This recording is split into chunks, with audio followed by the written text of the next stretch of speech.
Okay, this is Super 10 Card Brainwave, and trust me, it's got the same moves as Brainwave. So everyone who's out there crying, but that's just Brainwave. Okay, relax. I just want to show you the way I do Brainwave, and maybe you'll like an idea or two. Maybe not, maybe it's just interesting. But what I do is I do it with 10 cards. For some reason, I think that 10 cards just looks more impossible than 8. First thing that I do. And the second thing that I do, keep saying the second thing that I do is the red cards, I take a stencil, an old stencil from school, and I take a permanent marker and I write, I knew you would pick this card on all the red cards. Now the first thing you're thinking is, oh no, what if he picks a blue card? Well, that's what I'll show you first.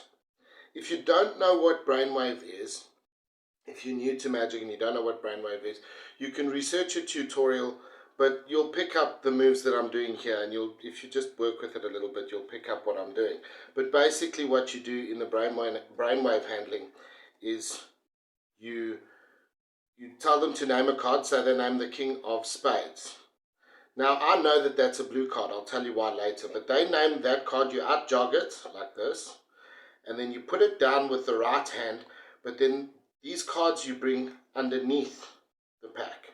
Now you'll be set up for the display.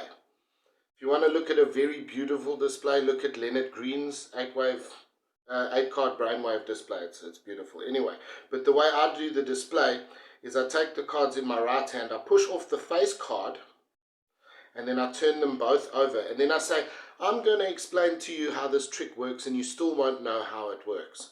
And at this point, they're so confused.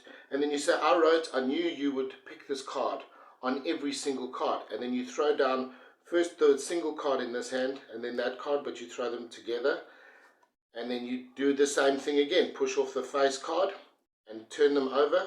Now, you'll notice that it's a sort of weird frustration count that you're doing, showing the same card over and over with this packet. But trust me, it flies by them.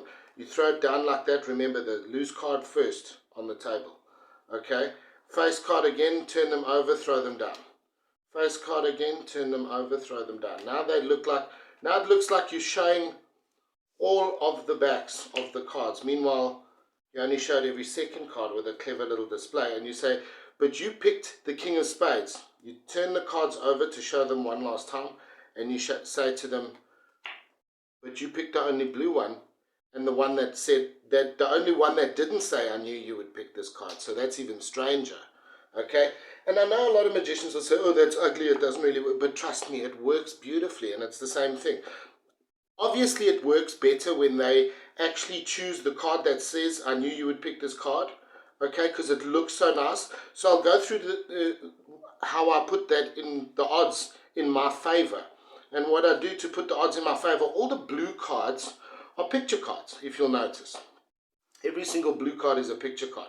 Now, normally when a spectator tries to catch you out with a choice, they won't go for like a Queen of Hearts or something, or a Jack, because they somehow think that picture cards are more obvious. So when you say to them, try and make it difficult for me, choose a card that you don't think I would think you would choose, and they'll generally go for the spot cards, the pip cards. They won't go for the picture cards. And if they do, then you just play the other patter. But if they don't, it's such a beautiful moment after doing the display, when you do the display and you say, you know what, I like using blue cards. And every time I use a deck of cards, I like to get the blue. But sometimes they run out of blue, and then I'm forced to use the red decks. Okay? Now, I like blue cards, but you chose the only card that's not only red, but said, I knew you would pick this card. That moment, if you get that right, I promise you, the effect is massive. You turn the pack over, you put the whole thing away like that, and they will love you. Please subscribe to my channel. Tell people about it if you want to learn moves that are practical. I'm not going to teach you a move that's only from one angle. So please, subscribe and you'll get real working magic.